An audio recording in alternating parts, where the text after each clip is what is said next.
Tere kallid tennisõbrad, head jätkuvat aastat, on 11. jaanuar ja oleme kogunenud siia Matchpalli stuudiosse võib-olla kõige suurema seltskonnaga, mis meil siin saate ajaloos on kunagi olnud. Saatejuht jätkuvalt Gunnar Leheste ja minu truu abiline Riho Kallus. Tere! Ja hakkame siis järjest tutvustama inimesi nii palju, ma loodan, et kellegi nimi pole vahepeal meelest läinud. Allar Hint, Tenniseliidu peasekretär meil külas. Tervist!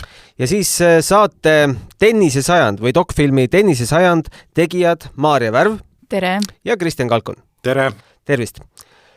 Kõigepealt räägimegi filmist ja siis jõuame otsapidi sellele ka, mis Melbourne'is pihta hakkas, ehk siis Australian Openini, mis kahjuks Eesti mängijate jaoks on juba lõppenud, aga...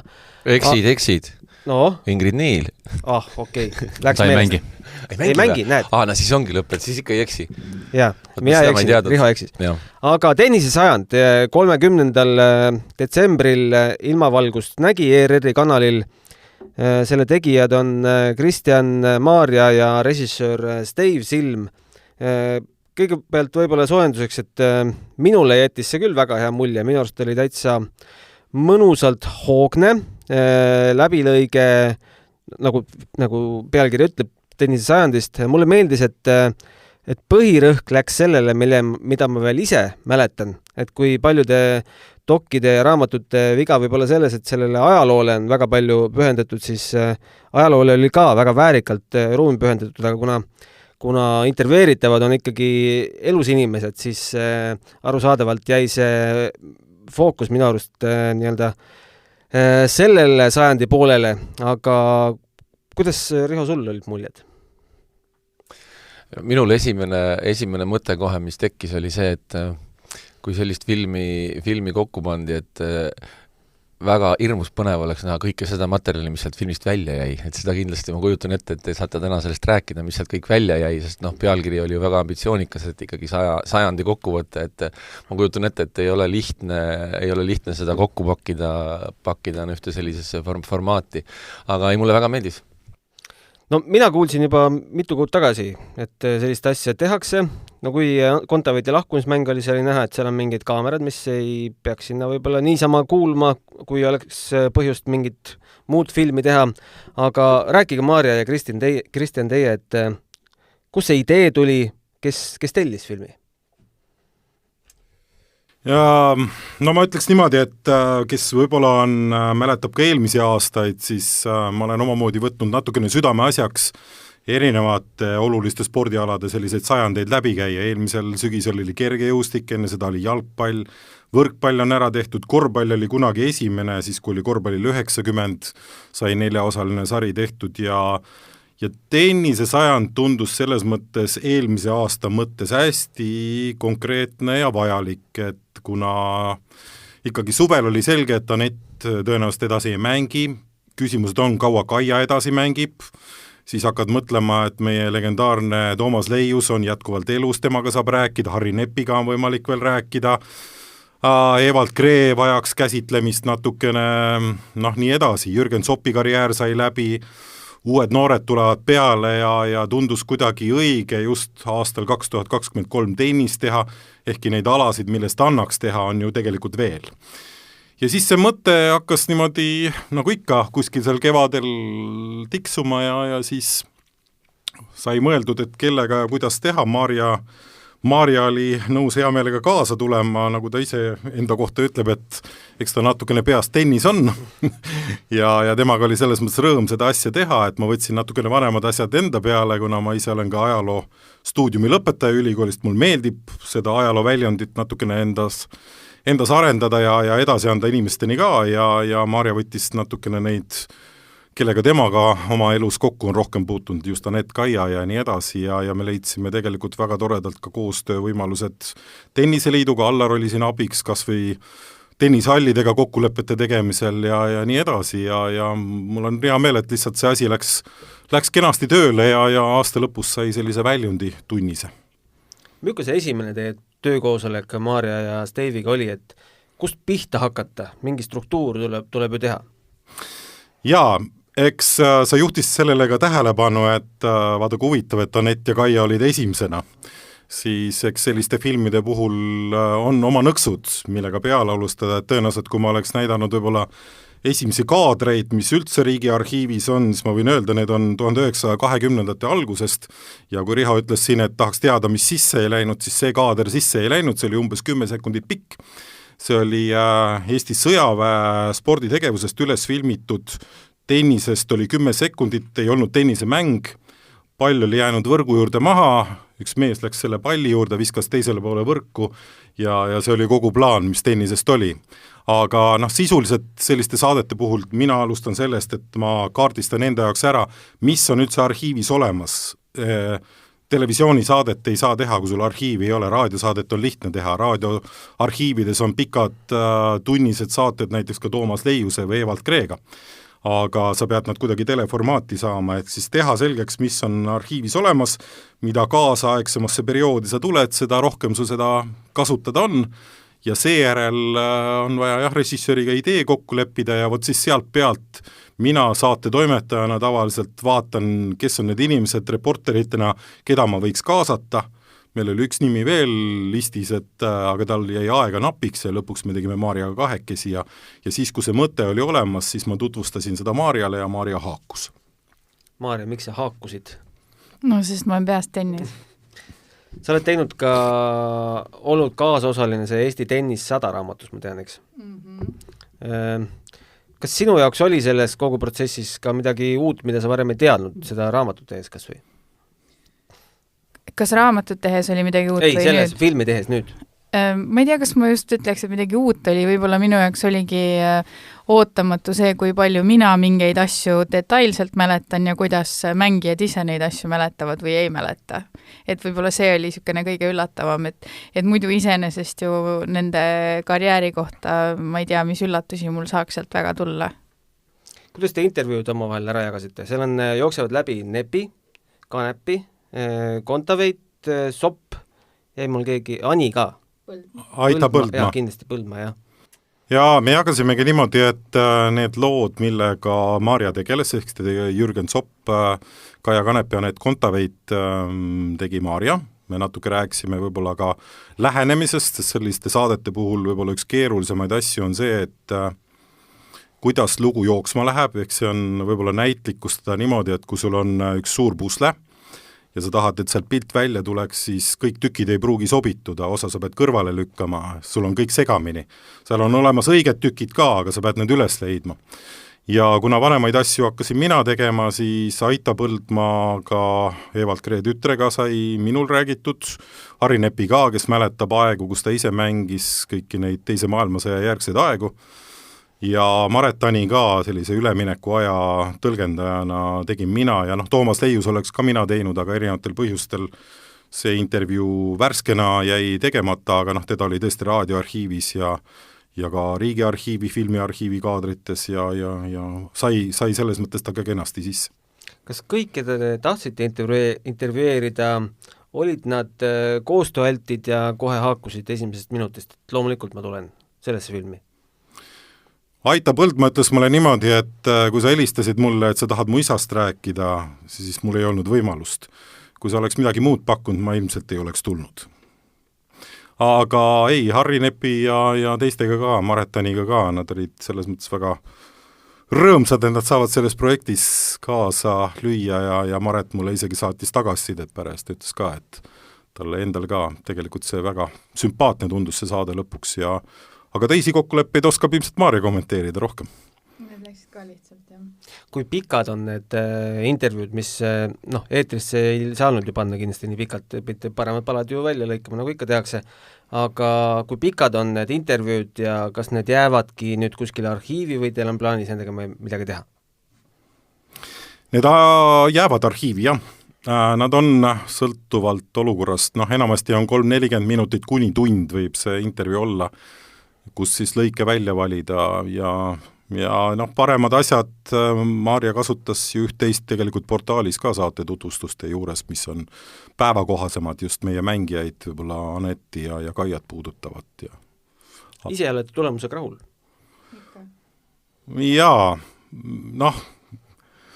ma ütleks ka, et jah, kui ma vaatasin teda juhuslikult täitsa siin eelmisel nädalavahetusel vist sattusin laskesuusa vahel nägema, et uuesti on eetris, siis millega ma ise just kõige rohkem olen rahul, igasugu detailide üle võib rääkida, et kuidas ühte või teistpidi annab neid asju välja mängida, aga just seesama, et sellisel saatel või filmil tekiks see voolavus, et sul tekib tõesti see tunne, nagu mulle omal ajal ka Anu Kaljurand ütles selle kergejõustiku saate puhul aasta tagasi, et kui sul tekib selline tunne, et aeg kaob ära, et sa jõuad saate lõppu ja vaatad kella, et ohoo, tund aega.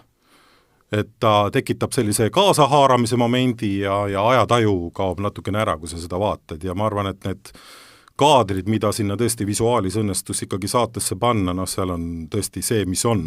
Selliste saadete suur võlu ongi see, et tegelikult ma kaardistan ära ka kõige selle vanema arhiivi, mis ala puudutab ja tennisest sai küll maksimaalselt kõike sisse pandud, mida on, sest ütleme seal esimese vabariigi ajast ega väga palju ei olegi midagi. Kas mõni meie tennise tegelane ajaloost jäi ka seetõttu filmist välja, et tema kohta ei olnud lihtsalt kaadreid? Jah, no eks ta on, me kasutasime seal ka mõningaid fotosid, et küsimus on ju selles, et kui sa sellisesse tunnisesse kokkuvõttesse pead leidma persoonid ja sündmused ja neid käsitlema, siis ühelt poolt annab sulle arhiiv kätte selle, mida sa teha saad, ja teine asi on see, et 10 aastat varem oli üks lavastuslik osa ka juures, kui Eesti tennis 100 sai ühes filmis, siis seal tehti hästi palju, pöörati tähelepanu just vanemale perioodile, pandi niimoodi riidesse ennast, kõik muu osa sinna juurde, et siis oleks pidanud võib-olla lavastuslikke momente hakkama juurde tegema, siis oleks eelarve hoopis teine olnud ja eks me võime öelda, et kas oleks võib-olla mõne mängija kohta pidanud pikemalt rääkima, osade siis oleks pidanud võib-olla välismaale külla sõitma, ma korra mõtlesin, kas Andres Võsandile minna külla, on meil veel, osad mängijad on küll Manala teele läinud, Tiiu Kivi Parmas nendega eesotsas võib-olla, aga et on ka treenereid võib-olla, kellega võib-olla tasuks rääkida veel, aga kuskil see tunnises piiris, kui sa saad aru kaardistad, siis midagi on, mis läheb nii-öelda joone alla, et kui ruumi ei teki, siis nad sisse ei pääse. Ma ei tea, kui avalik see rahastussüsteem sellel on, et kust sellisele filmile eelarvet saada? Seal on 2 varianti, kas leiad head koostööpartnerit ja või siis teed kahasse oma võimalustest lähtuvalt, nii et need on need viisid, ega kuskilt peab selle rahastust tegema, õnneks need saated ei ole üleliia kallid, et eelkõige on litsentsitasudes, tehnilise kulutasudes Riigiarhiiviga küsimus, mingisugused montaažikulud ja võttekulud, kui õnnestub võttepäevad võimalikult kokku suruda, siis need summad ei lähe õnneks väga suureks. Allar, sina saab meil 13 minutit siin pealt kuulata lihtsalt, aga Tenniseliidu esindajana tahaksime ikkagi kuulda, kas liit jäi rahule? Väga huvitav on olnud kuulata seda tausta ja tahaks ka siin ikkagi ka ära mainida, et tegelikult ju eelmine aasta oli Eesti tennis 110, et see on ka selline tennise jaoks kindlasti märkimisväärne vanus ja juubeliaasta, et ma arvan, et see film oli hea punkt sellele aastale ka. Aga loomulikult 100% rahul, et minust on nagu ülitähtis, et spordiala ei ole mitte ainult või on ka kaante vahel ja on ka kuskil nii-öelda filmi peal ja kui siin rääkida arhiivist ja ma panin endale siin salamisi ka kirja, et tegelikult minust on see nagu huvitav materjal, eks ole, üks on see, mis sellest välja jäi, aga tegelikult üldse nii-öelda kaardistada, mis täna tennisest on läbi aastate olemas. Et kas või isegi kunagi mäletan, et oli üks ETV sari, kus või nii-öelda saade, kus väiksed poisid mängisid tennist, et kus need kõik täna on, vaadata, mis on olemas ja seda ajalugu ja ka väga paljudele sellist mälestust nagu välja tuua, et ma arvan, et see oli ka üks sellise filmi nagu emotsionaalne pool, et kõik need vanad fotod või seesama, kui Aita rääkis oma isast Evald Kree, kes samamoodi oli minu jaoks mingi hetk treener ja hästi nagu lähedal ja selline ehedad mälestused tegelikult, mis üles tulevad, et ma arvan, et see on must be asi, et sul on olemas kaadrid, film, inimesed jutustavad, ka mainitud, eks ole, inimesed ei ela sajandeid, vaid elavad oma eluaja, et nad oleks tegelikult olemas ja rääkinud oma loo. No ma võin veel nii palju täiendada siit juurde, Allarit ka, et võib-olla nende saadete üks võlu, mis mina alati enda jaoks näen, on ka see, et teatud perioodidele ikkagi luua see tähendus ka juurde, see sama aru, mida Harri Neppi ilusti välja tõi, et siis muutus tellis kalliks spordialaks või et siis nõukogude perioodil ta oli ju tasuta sisus, et tule mängi, tee väljak korda ja tule mängi. Et me tegelikult saame ka sellest ajalooperioodist aru, et mis keskkonnas me tegelikult viibisime või seesama, et sulle tuuakse profimängijad nagu lauluväljakule ja kõik vaatavad suurte silmadega, et me ei ole mitte midagi sellist näinud, sest televisiooni võimalust, mis tänapäeval on, siis ei olnud, eks, nii nagu Harri Nepp ütles, et Wimbledoni võib-olla poolfinaalidest nägime, liivatennist ei näinudki. Ja siis sa paned sellesse konteksti, et meie mängijad olid nõukogude keskkonnas ja siis kui nad välismaal läksid, kas või Toomas Leius, et kuidas ta seal ennast tunnetas, et et siin ta oli nagu peremees, aga et seal on veel väga häid mängijaid, et just sellest kontekstidest aru saada, mis mingite ajastutega koos käivad. Jah, mul tuleb kohe selle sama su jutu peale meelde, Toomas mulle kunagi rääkis, et seesama 59. aasta, kui Toomas läks Wimbledoni mängima ja võitis turniiri, noorteturniiri, ta läks esimest korda murule, ta ostis koha pealt endale murutossud, ta mängis tegelikult ka täiskasvanute turniiri, mis oli tema jaoks palju olulisem, jõudis seal ju 30, poolfinaali jõudis seal tegelikult 34. 35. koha peale. Ja siis mängis ütle seda noorteturniiri kaasa, et paljud ei teagi niisugust fakti, et inimene esimest korda läks murule mängima. Et see on jah see taust tegelikult. See on hea, et sa mainisid seda üleminekuperioodi, kui tennis muutus tasuliseks. Ka need vanemad tennisistid, kes meil on siin käinud, ma ei saa neist tihtilugu aru, kas nad igatsevad seda aega, kui tennis oli tasuta, samas koos selle murranguga ju läks maailm lahti, et nii-öelda ühest käest võtad, teisega annad, et kuidas teile mulje jäi, kas nad igatsevad seda perioodi või see on ikkagi selline, et et läbi sai? Ütleme, mina rääksin võib-olla vanemaealistega, jah. Ma ei ütleks, et ma tajusin, et nad igatsevad seda perioodi. Harri Nepis võib-olla teatud selline oli, et ta tunneb muret selle pärast, et võib-olla koolilastel ei ole piisavalt võimalusi väljakul käia, tulles jälle selle juurde, et Riho küsib, et mis lõigud teil välja jäid, siis üks Harri Nepi intervjuu lõik võib-olla oli selline, kus ta ütles, et enam ei ole kahevas vahetuses koole ja et kuna ei ole tennisehallid, on kõik erakätes, siis erakätes pannakse need hallid raha tootma. Mis tähendab seda, et isegi kui väljakud jäävad vabaks, siis lapsed sinna mängima ei pääse. Et see oli tema see murekoht, mees, kes 80-le läheneb, ütles, et vanasti sellist probleemi ei olnud, kui väljak oli tühi, reket oli sul olemas, pallid, mine mängi. Aga tänasel päeval on see väga piiratud. Siin vaatame Allar sinu otsa, miks see on piiratud? Sest tallid on erakätes. Ei, ütleme, olles ka Tallinna kätes, aga Tallinn küsiks ju samamoodi raha, me näeme eks ta jah, et kui vaadata kogu nii-öelda sporditaristut, siis võime ju rääkida küll, et on siin erakätes või munitsipaalomanduses, et päeva lõpuks on ta ikkagi, ta teenib mingisugust tulu või peab teenima mingit tulu, mis on juba talle eesmärgiks pandud. Kindlasti on seal mingisuguseid võib-olla võimalusi. Aga teistpidi ma arvan ka, et täna ka tennisalli mõttes ega need võimalused tasuta väljakut saada ei ole kuhugi kadunud. Ma julgeksin väita, et ka iga tennisekeskuse omanik, jah, ta ei ava võib-olla oma väljakut või just igale lapsele või see läheb natuke piiridest välja, kuid teatud soodustusi või siis ka ilma rahata võimalusi ikkagi luuakse meie parematele ja see asi selles mõttes ei ole nagu nii hull. Aga jah, tõesti, et ütleme selline entusiastlik noor, kes võib-olla ei oma veel sellist tulemust, kui ta jookseb kuskile väljaku peale, siis nii-öelda vaba väljaku peale, siis on väga suur tõenäosus, et ta sealt ära aetakse, kui ta leiab üldse selle vaba väljaku. Et eks seal on ka probleem väga tihti selles, et need väljakud on sellel hetkel vähemalt, kui lapsed saavad tulla, on nad suhteliselt täis või suhteliselt piiratud selline kapatsiteet on. Aga jah, eks see aeg on muutunud, ega midagi teha ei ole ja pigem on ju maailm ongi avardunud, ka meie väike maailm siin on ju avardunud ja palju suuremate võimalustega, kui ta oli kui ta oli üldises mõttes nii-öelda nõukogude ajal, mis jah, väljakud olid tasuta ja sai rohkem mängida, kuid eks on, et kui sellel hetkel sai rohkem mängida, siis nüüd me peame olema targemad ja tegema targemat. No ma võin nii palju täienduseks öelda, et samas nagu Allar ka mul küsisin saate jaoks, et palju siis tänasel päeval Eestis on harrastajaid või väljakuid, siis tegelikult on see täiesti hoomatav, kui palju neid väljakuid on enam, kui oli nõukogude ajal.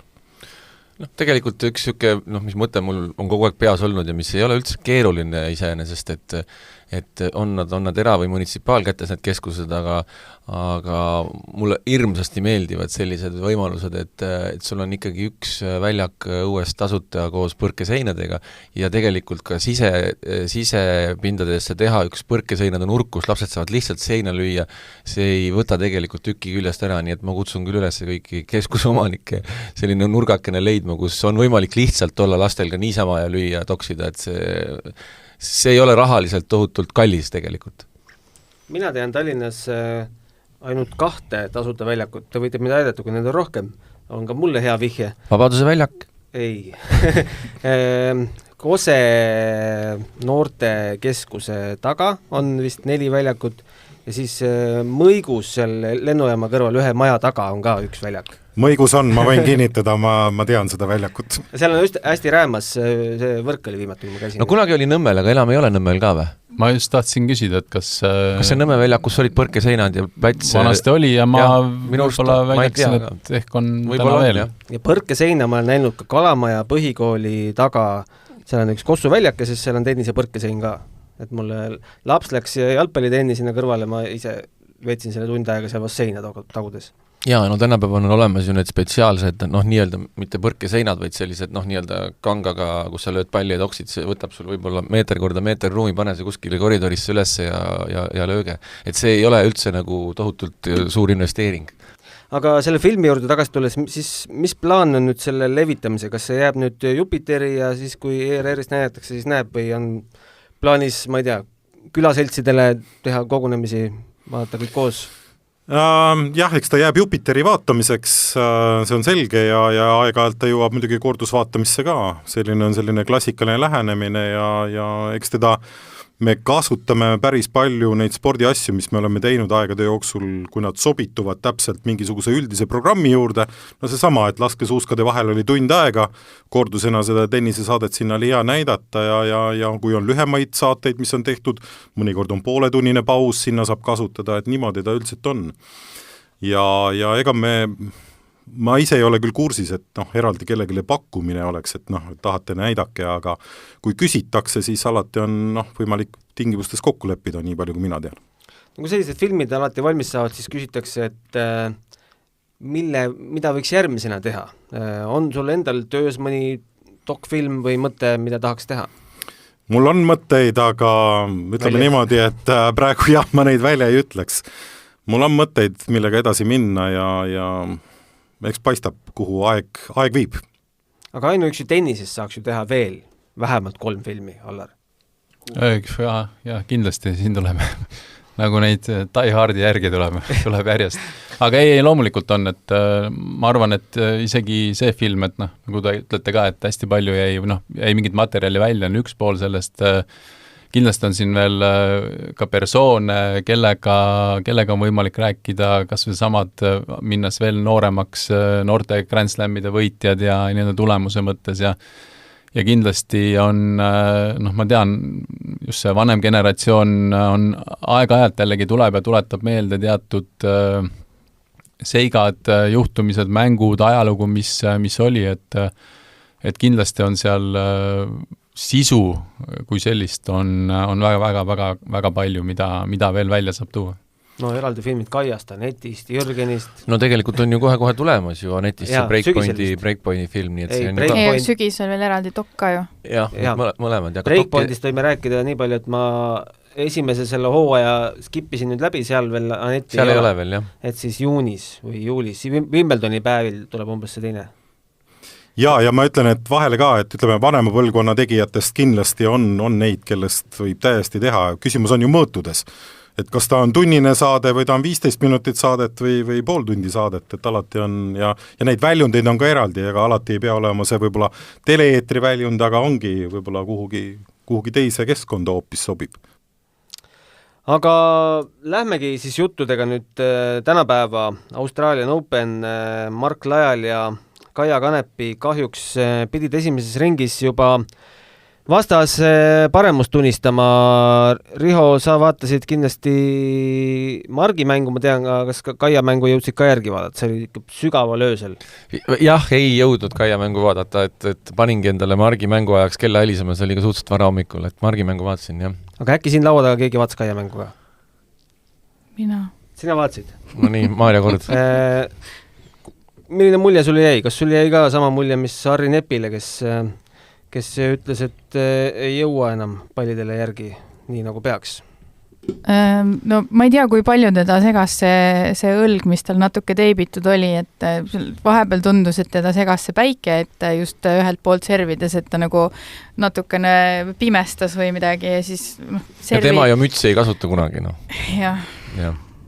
Ja servid polnud nagu päris Kaia servid enam, et ma ei tea, kas see oli seotud kuidagi selle õlaga või mitte.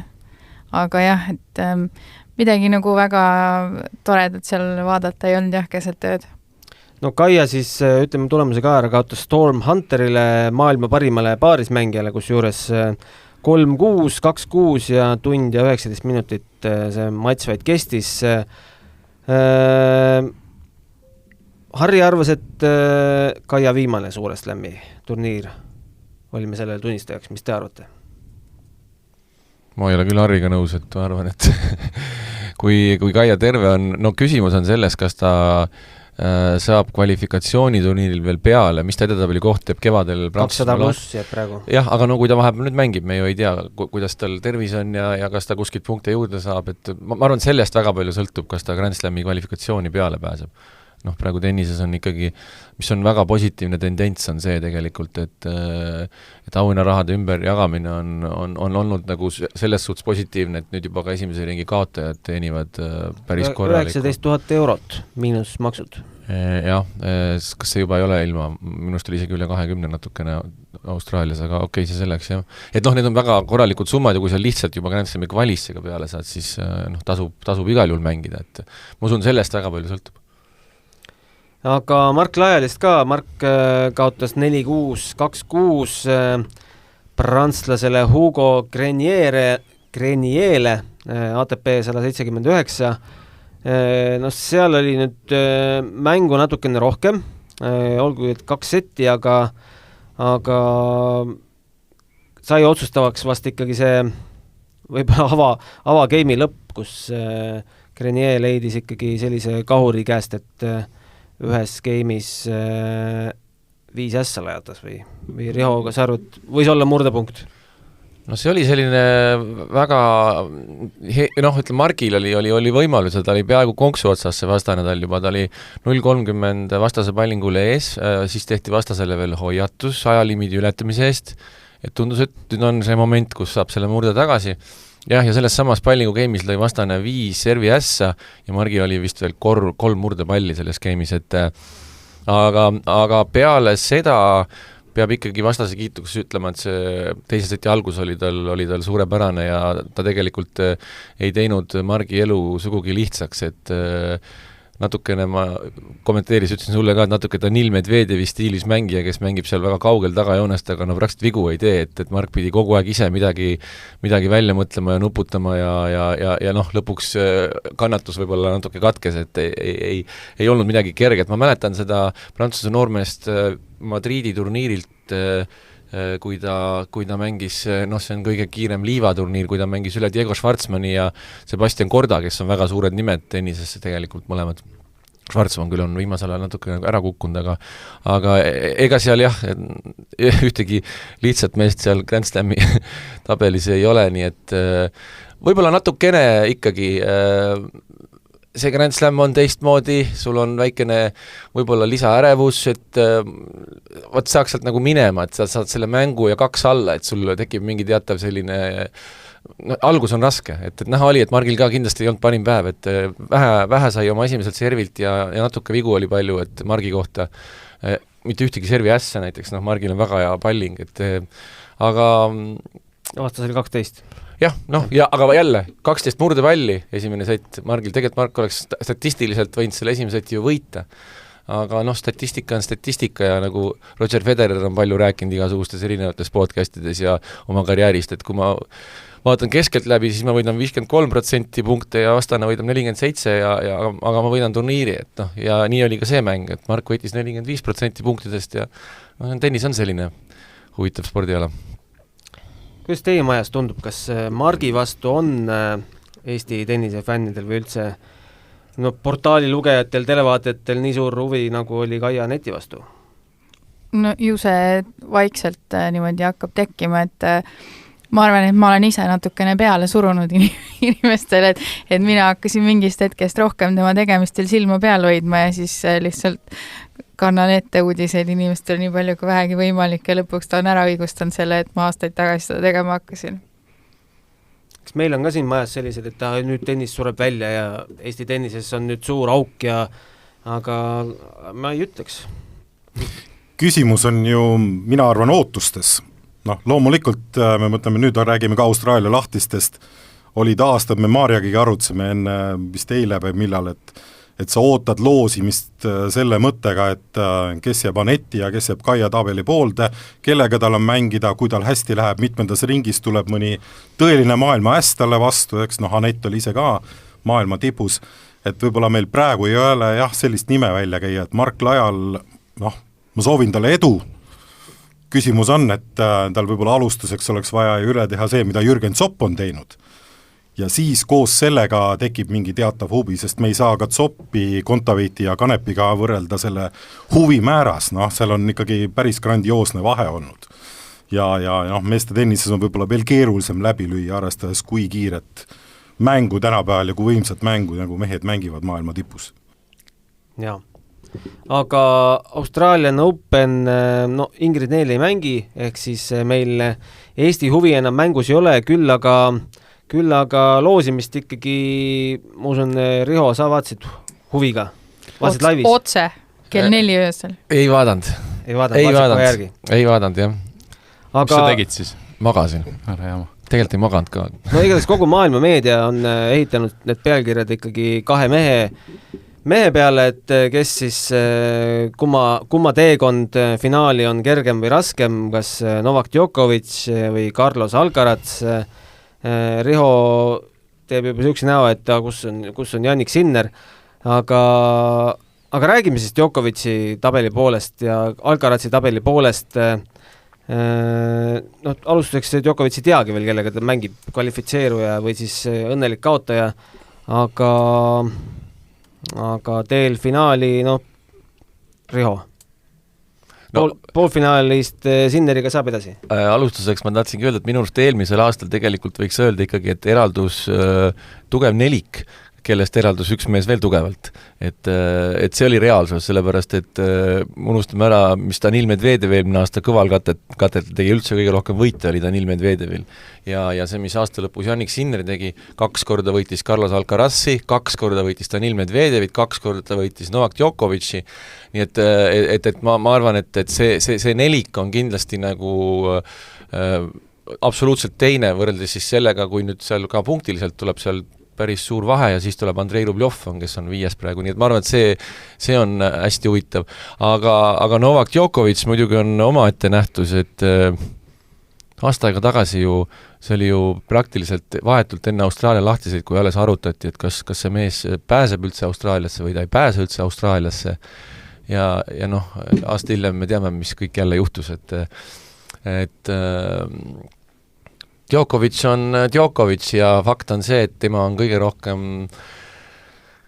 rohkem tiitleid tennises võitnud ja igasugused rekordid purustanud ja see, milline ta nagu välja näeb, et ta nagu vanus teda nagu ei näri, et ta nagu näeb nagu oluliselt noorem välja, kui ta on. Võt see on nagu fenomenaalne Novak Djokovic'i puhul, kuidas ta keha vastu peab kõigele sellele, et nägime nüüd jälle, mis Rafael Nadal tuli fantastiliselt hea hooga tagasi, ma vaatasin seda matši Dominic Thiemiga ja 2 matši läheb mööda ja uus vigastus ja koju tagasi, et selle koha pealt ikka müts maha, mida mis imet see mees teeb muidugi, kes on lugenud tema neid raamatuid, mida ta sööb ja kuidas ta kõike jälgib, et nüüd samas on ju temal ka siin väike see vigastuse jutt on olnud aasta alguses, aga see tähendab seda, et ikka võidab.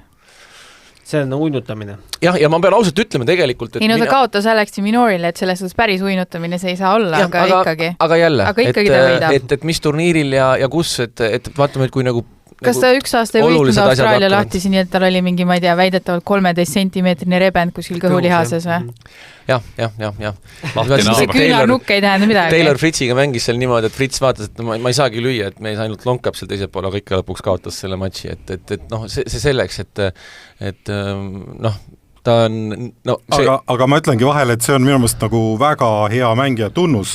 Ma mäletan Roger Federeri mängimas, kas Tommy Sandgreniga äkki oli? Dennis Sandgreniga, kus oli samamoodi, kus Federer liikuda enam ei suutnud, aga see matši ta sai suure slam'i turniiril kätte. Seal oli vist 9 matš palli Sandgreni või 7 või mingi selline number oli jah, selles mängus neid. Aga selle asja nimi on kogemus. Seda ei saa mitte kuidagi muud moodi kui kogemus. Ja ma ise isiklikult ütlesin ka peale Wimbledoni finaali, kui Carlos Alcaraz selle finaali võitis, et see võib olla nüüd see hetk, kui nüüd on kõik. Et just seal nüüd nagu võtta siis Djokovic'i skalp, et see oli nagu suur näitaja, aga praegu ma ei näe üldse, et Carlos Alcaraz võiks hakata valitsema maailma tennist. Ma ei näe seda üldse. Ma ei ole üldse selles kindel. Jah, ja sama mäng võib-olla, mis sa siin praegu Wimbledonis välja tood, et see tegelikult see kaotus andis Djokovic'ile võib-olla veel mingisuguse lisamotivatsiooni, et mida kuradit, sportliku viha juurde. Ta oskab sellest nii palju välja võtta energiat. Kas see oligi kohe pärast seda Cincinnati või mis finaal see oli, või see oli Kanada finaal, kus ta oli see, et nii poiss, tšau, mina. Kohe näidati koht kätte uuesti, jah, täpselt. Ja jälle, pikk paus, midagi ei mänginud, tuli ja võttis Ameerikas kohe. Ja Djokovic'i puhul minu meelest ka hämmastav on see, et tal on nagu palju häid jooni nagu erinevatest mängijatest, teda on ju võrreldud ka, et mis ta kujutab endast kas Nadaliga võrdluses, Federeriga võrdluses, mina ka alati, kui ma nüüd meeldib suure slam'i turniire vaadata ja palju vaadata ja ma mäletan seda Federeri puhul parematel aegadel see kergus, teatud selline lendlemine, kuidas kõik tuli nagu niimoodi välja, et sa mõtled, et kuidas see võimalik on, et see nagu palli ja reketiga niimoodi saab toimetada. Ja siis vaatad sinna kõrvale seda Nadali, seda vaimset tugevust ja kuidas ta ei murdu. Ja tal on nagu natukene masinlikult, aga ta teeb need asjad ära. Ja siis tekib selline tunne, et Djokovic'is on need kõik asjad kokku saanud. Mõnes mõttes nagu kokku saanud, et ta ongi vaimselt nii tugev, et sa vaatad need noored, kes tulevad, võib-olla jooksevad isegi natuke juba kiiremini, natukene kiiremini. Aga murra see vastane vaimselt ära ja nad ei saa serblasega hakkama. Jah, aga nad on kõik väga hästi ju ise öelnud, et neid ühtegi ei oleks olemas, kui oleks neid teist kahte. Ja võt seda ei ole ühelgi noorel seda kogemust, mis on Djokovic'i, Nadalil ja Federeril omavahel mängides tekkinud aastatega. Aga see on praegu see minu meelest, mis Alcarazil ja Sinneril on, et nende see vastasseis on, ma ei ole neil omavahel veel mingit igavat mängu näinud. Et see on see, kust võib midagi areneda. Jah, aga võt seal on, võt Alcarazil on nüüd vähemalt 2 Grand Slami käes, et see on nagu suur asi, et Jannik Sinneril ei ole seda veel. Mina millegi pärast arvan, et ta võidab see aasta Grand Slami. Et vaadates, mismoodi ta nüüd on mänginud viimasel ajal, kogu aeg me oleme Toomas Liiusega kommenteerides alati mõelnud, et kui ainult sellel mehel tervis peaks, ta tundub, et tal on, mõned asjad on ka geneetilised, et jälle mängid katki, tal on väga palju sellist olnud karjääris. Nüüd on suutnud püsida tervem natuke pikem periood, et see on hästi oluline. Aga mida ma tahtsin veel mainida on just, mis alati on tennises, kui sa näed, et satub heale mängijale taha väga heade kogemustega treener. Nii nagu Coco Gauffile sattus Brad Gilbert näiteks. Darren Cahill, tal on, ma ei tea, 1 või 2 käe sõrmedel lugeda neid maailma esireketeid. Et see kogemus versus hea mängija, kui need kokku saavad 2 asja, siis sünnivad need väga, väga head asjad tavaliselt tennises. no tegelikult oli õhus ka see, et Rafael Nadal pidi osalema Austraalia Openil, aga eelturniiril teatas ta siiski, et peab trauma tõttu selle suure tagasituleku edasi lükkama. On teil veel usku, et me näeme teda, ma ei tea, kodusel slämmil, mitte kodusel, me mõtleme, et kodusel, aga Pariisis? No kui ta tervis peab, siis ta kindlasti on seal olemas ja tal on ka see sportlik viha ja soov ikkagi olla tipus ja mängida, aga kui te siin eelmine saade vist ka arutlesite Nadali tagasituleku osas ja te olite kõik väga optimistlikud, siis tegelikult minul seda optimismi ei ole, mis natuke võib-olla oli isegi nagu positiivselt üllatav, et ta oli valmis tuurile sellel tasemel nagu mängima, kuigi võib-olla ka seal ka väga ikkagi proovile teda otseselt ei pandud või seal ei olnud sellist kogemust nagu vastas. Aga ma imestan neid tegelasi samamoodi nagu Djokovic, et nad aastast suudavad, nad on, vaata, et lähevad võib-olla paremakski ja nad tulevad tagasi, nagu Nadal on tulnud pärast igat vigastuspausi, on see olnud 6 kuud või aasta, tuleb vaata, et veel paremana tagasi, et see on olnud imetlusväärne, ma ei tea, mida nad söövad või mis nad teevad või kuidas nad magavad, aga see on tõesti olnud fantastiline ja selles mõttes mõeldes Nadali peale annaks keegi talle seda jõudu ja tervist, et ta saaks tagasi tulla ja lõpetada tegelikult nii-öelda enda standardile vastavalt, et see vigastus ei lõpetaks tema karjääri. No tal on ju lisamotivatsioon veel sellel aastal on Pariisi olümpia, mis toimub tema jaoks ikkagi väga olulises kohas. Ma tahtsingi seda öelda, et väga suure tõenäosusega me näeme teda tagasi tulemas alles siis, kui hakkab liibahooaeg, et ma ei usu, et ta üldse võib-olla varem ei tule. Ma arvan ka, et kui ta tuleb Monte Carlo ajaks tagasi ja siis hakkab valmistuma olümpiaks ja Prantsusmaa lahtisteks, et see periood olla maksimaalselt terve ja heas vormis. See on kõige reaalsem. Aga üks asi, millest tahaks veel rääkida, on mustad lambad. Et nii-öelda mängijad, kes on paigutamata ja üks nimi, kelle ma tahaks kindlasti ära mainida, on eelmisel nädalal sattusin kommenteerima Bank of China Hong Kong Tennis Open turniiri ja noor 18-aastane hiinlane Yuanshen Chang, teda ütleks, et Cherry Changiks, ta mängib tegelikult Bradentonis IMG akadeemias Ameerikas, harjutab. Vaatasin selle mängu ära Andrei Rubljoviga ja helistin Toomas Leiusele, ütlesin, et mina ei ole sellist tennist näinud. Toomas, vaata palun, me mäng ära. Ja Toomas helistas ma tagasi, et mina ei ole ka sellist tennist näinud.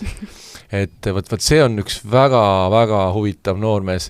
See muidugi ei pruugi alati nii minna, need sellised noored lähevad Grand Slamile 5 parem mängud, nad võivad ka esimeses ringis komistada, aga lihtsalt see on kindlasti üks nimi, kes on ülimalt huvitav, ma vaatan, tema läheb, ta sai wildcardi, läheb Mackenzie McDonaldsi ja siis Alexander Bubliki vastu, on Alcarazzi tabeli poolel, võib Alcarazzi kokku minna 3. ring. Et see võib päris huvitav tulla.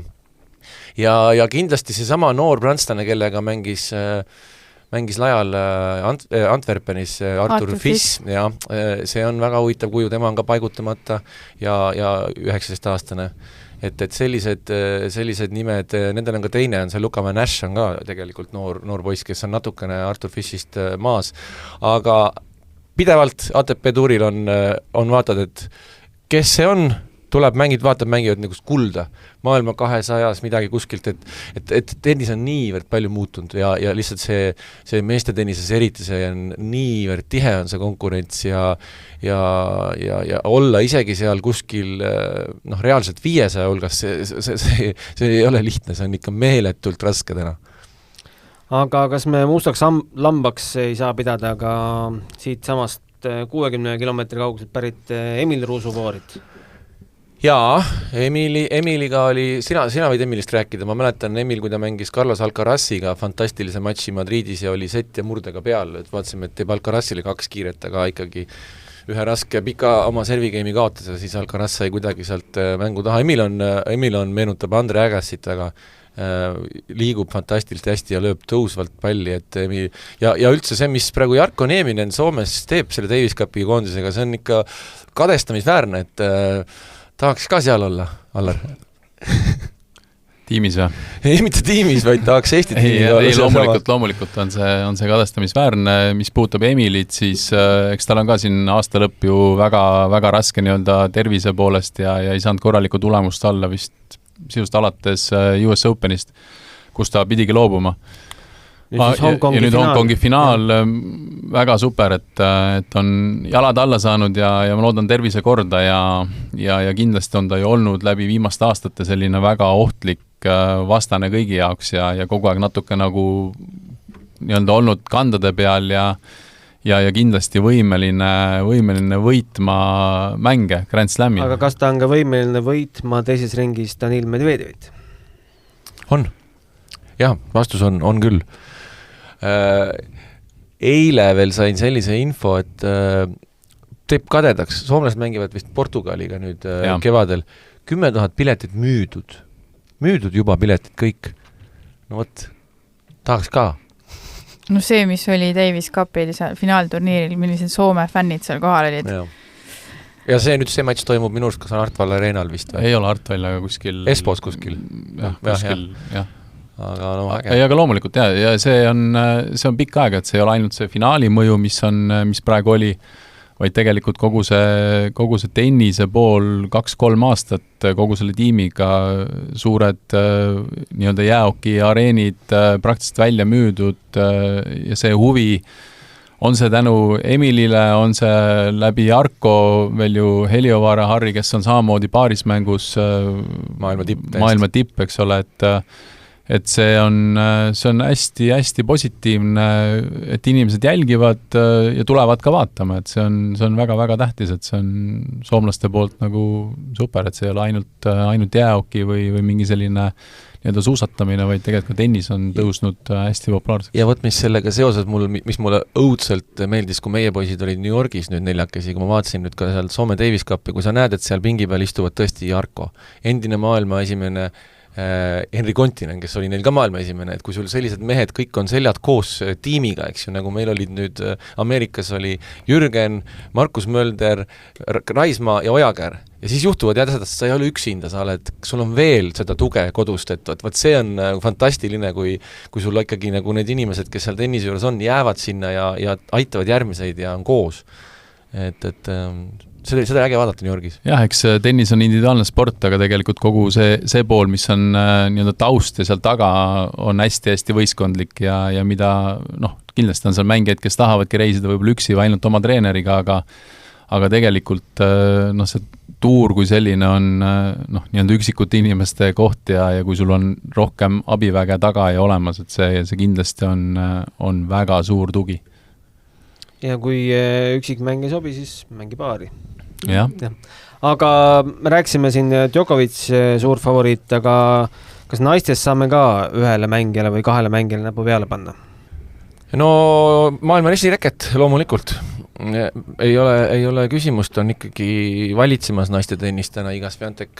Vaatasin, et mängisid seal nüüd Austraalias mängis seal Zvereviga üle pallivahetustes, nii et võiks ka täitsa meestega proovida jõudu Swiatek, aga... Esimene ring Sofia Kenin, 2020 French Openi finaali kordus. Jaa, väga tricky kindlasti, aga ma isiklikult olen väga... Kergemaks ei lähe, Kerber või Collins? Aga ma isiklikult tal ei lähe ükski ring kergemaks. 3. Puskova, 4. Svitolina või Kudermetova.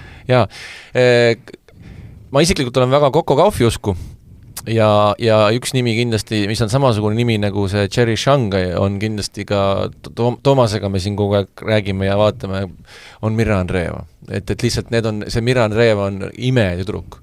Et kuidas see tüdruk ta on ju nii noor ja millist tennist mängib see tüdruk, et kui tal nüüd nii-öelda natukene voolitakse õigele rajale ja saab seda kogemust, siis ma arvan, et see... Bernarda Pera esimeses ringis. Mirjal või? Jaa, teises ringis Jabeur. Mulle meeldis Mirja juures just see, et ta ju eelmisel aastal Austraalia lahtiste noorte turniiri finaali kaotas ja siis pärast seda läks, et aga vaadake, mis ma naistes oskan teha. Et mida tegi see naistes see, kes teda võitis, no ka natuke mängis, aga mitte niimoodi nagu Mirra Andreeva.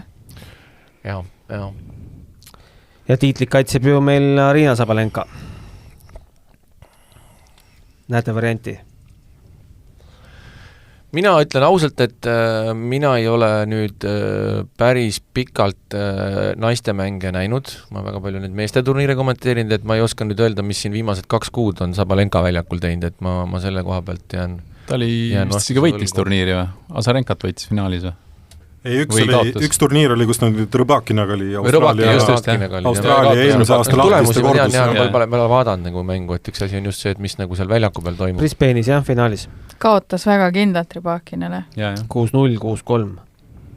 No Austraalialas on, ütleme, kui võtta seda väljaku profiili, see väljak on natukene aeglasem ja seal tuleb rohkem välja taktika. Et seal püsivad pallid rohkem mängus, kes on taktikalisemad mängijad, no Sviantekile peaks väga sobima, ma arvan. Aga loomulikult Sabalenka ikkagi, kui sa oled seal tiitli võitnud, siis mul tuleb kohe see Kaia ja Sabalenka matš meelde, ilus hetk oli. Alles see oli, eks ju, palju aega möödas. Et kindlasti muidugi Sabalenka on seal väga ohtlik. Australian Openi koduleht on andnud 10 soovitust ka avaringi matšideks, siin on päris magusaid vastasseise. No 10 võib-olla kõige magusam ei ole. Alex de Minaur, Milos Raonic, vaataksite? No just Maarja mainis seda de Minori ja Djokovic'i matši ja de Minor mängib väga head tennist. Jelena Rõbakina, Karolina Pliškovat, vaataksite? Miks mitte? Vastama kõigele hea. Siis on siin toodud 8. kohal Karoliin Wozniacki, Magda Linett. No Linett oli eelmisel aastal poolfinalist ju Austraalias. Jaa. Maarja on ikka tennis. Aga rohkemat ma Linetti kohta ei teagi. Francis Tiafoe, Borna Čorić, Dominic Thiem, Felix Auger Aliassime. Võiks olla mõnel teisel päeval kas või veerandfinaalis. Ja tegelikult Thiem mängis ju väga korraliku mängu Nadali vastu. See esimene sett oli ülimalt võitluslik ja äge, aga jah, see oli minu jaoks täitsa müstika, et rahva mängis nii nagu vana hea tennis oli rahval täiesti, et seal seti lõpus suutis ikkagi tähtsatel momentidel jälle veel natukene juurde vajutada ja siis läks kohe teises setis. Aga noh, ja näide jälle, eks ju, et me räägime Grand Slami võitjast ja maailma täielikust tipust, aga need ei ole see nii lihtne, et sa nüüd tuled tagasi, neid on siin veel ja veel neid, ja tiim ei ole ju, me ei saa võrrelda teda Wawrinka või Marriga, et seal on ikkagi 38 aastased, 36 aastased mehed, tiim on ikkagi noorem natuke, aga see on keeruline, jah. 5. kohal selline matš, kus ühel poolel on endine meister, teisel poolel endine teise koha omanik Daniel Collins, Angelique Kerber. 4. kohale on valitud Iga Swiatek, Sofia Kenin, sellest rääkisime. 3. Grigor Dimitrov, Martin Fuksovitš. 2. kohale Naomi Osaka on tagasi. Osaka muuses ka Netflixi sarjas on üks ekspertidest. Oma sellel vaheaastal siis võttis eksperdi rolli selles filmis. Osaka Garcia on ja esimese kohale on pandud Matteo Berrettini, Stefanos Tsitsipas. Esimeses ringis. Jah, see on huvitav. Aga minu arust nagu kogu selle nimekirja nende märksõna võib-olla mitte esimest mängu nüüd mõelda, sest kõik on ju sellised ajalooga mängijad teatud tulemustega, kellel on oma vigastused või kas või Kerber jällegi huvitav vaata, mismoodi ta nüüd Grand Slami tuleb mängima ja tagasi tuleb, et minu see tennis selles suhtes on täna natuke on selline ikkagi noorte ja vanade mingisugune võitlus ja mustad hobused, ega nad kõik on mingis mõttes nagu mustad hobused, mismoodi nad, kas või Wozniacki, kui ta siin, millal ta tuli tagasi? USA eel, eks ole, et võitis ka paar mängu vist ikkagi, et täitsa huvitav on näha, mismoodi need mängijad kui ütleme, et mitte kellelgi ei ole neid kerge võita, mitte kellelgi, et oled sa mis iganes maailma edetabeli kohal, sul on raske, sest vastas on kogemus, vastas on oskused, jah, võib-olla mingi periood on vahele jäänud, kuid see kõik tegelikult on olemas. Ja võib-olla, mis ma veel tahtsin, minu jaoks alati Austraalias on olnud need kohalikud Austraalia noormängijad, kes on alati üllatanud mingisuguste võitudega või teatud tulemustega või oma sellise kasvõi oma võitlusvaimuga, et nemad suudavad, aga britid näiteks suuda kunagi. Alati langevad esimest ees välja. Jah, et ma ei oska öelda, kas nüüd seekord ka kuskil seal... jõudis 8. finaali. Aga ma mäletan eelmine aasta veel kikaldus. Et kas seal on nüüd veel kedagi, kes Austraaliast nii-öelda wildcardiga noored on peal või kes võiks seal midagi üllatada, aga täiesti nii-öelda no-name mängijad mängivad sisust oma esimest Grand Slami ja nad on võimelised üllatama. Mul tuli natuke meelde, võib-olla kui sa räägid Grand Slamist, siis küll, aga tuletan meelde siin alles oli aegu, kui oli muru peal Ryan Beniston. Tuli ja tegi Daniil Medvedjevile 2 kiiret setti finaalis ja võitis muruturniiri, keegi ei teadnud, kes see Ryan Beniston oli tol hetkel. Et neid on ka seal, ikka wildcardidena brittidel, kes mängivad ainult muru peal. Aga sul käis seal Dimitrovi nimi vahepeal läbi. Võitis ka vahepeal turniiri. Mingi 7-aastase vahe. Dimitrov võitis viimati 2017 aasta lõpu Mastersi. See oli tal viimane kord, kui ta võitis ja me oleme täna siin mitu korda maininud Harri Nepit ja Harri Nepiga kogu aeg räägime ja Harri ütleb ka, et kui praegu ikkagi andekas laps tenni tuleb, siis ühe käega tagakätt ma enam tal mängida ei lubaks, eks ju. Dimitrov on üks nendest, kes mängib ühe käega tagakätt, aga mis ta nüüd see turniir tegi, temal see tagakäsi on selline, et tema hästi palju lõikab seda. Ja nüüd ta lõikas veel rohkem, kui ta muidu lõikab ja siis selle pealt võitis, et jah, nendel ühe käega tagakäelistel on elu üha raskemaks läinud eesotsas Stefanos Tsitsipasega. Ma mängin ka ühe käega tagakätt, ei tea, kas ma selle pärast kogu aeg kaotangi. Mine käi Harri juures korra, tee paar tundi, vaata äkki saad ümber õppida veel selle, sa oled noor. Aga hakates saate lõnga kokku võtma, siis äkki Allar annab meile uudislikku materjali ka, et meil ka ju Davis Cup peaks nagu kalendris varsti saabuma, mis seis sellega? Ütleme nii, et ma ei saa kahjuks nagu väga täpselt kommenteerida seda, aga oleme diskussioonis ja ootame, mis sellest välja tuleb, et täna on seis see, et me ikkagi peame nii-öelda vestlema ja rääkima nendest teemadest, et konkreetset otsust ei ole, nii et kui midagi on välja öelda, siis me kindlasti ütleme. Aga selge, hakkame jälgima Australian Openit, hoiame siis pöialt naabritele. Lätlased said vist ikkagi ühe ainult põhitabelisse, kas teine kvalifikatsioonist langes välja, see, mida nüüd nimi oligi? Nimi jääb praegu siia ajusoppi, aga minu arust ta ei pääsenud ikkagi põhitabelisse, nii et meie Jelena Ostapenkole, kellel on ka päris hästi läinud aasta alguses vist siiamaani. Tõuseb esikümnesse jälle. No vot, tehke järgi. Aga aitäh saatesse tulemas, Kristjan ja Maarja, Allar ja Riho alati kohal peab olema. Aitäh kuulajatele, nii et põnevat 2 nädalat ja kohtume siis, kui meil championit teada.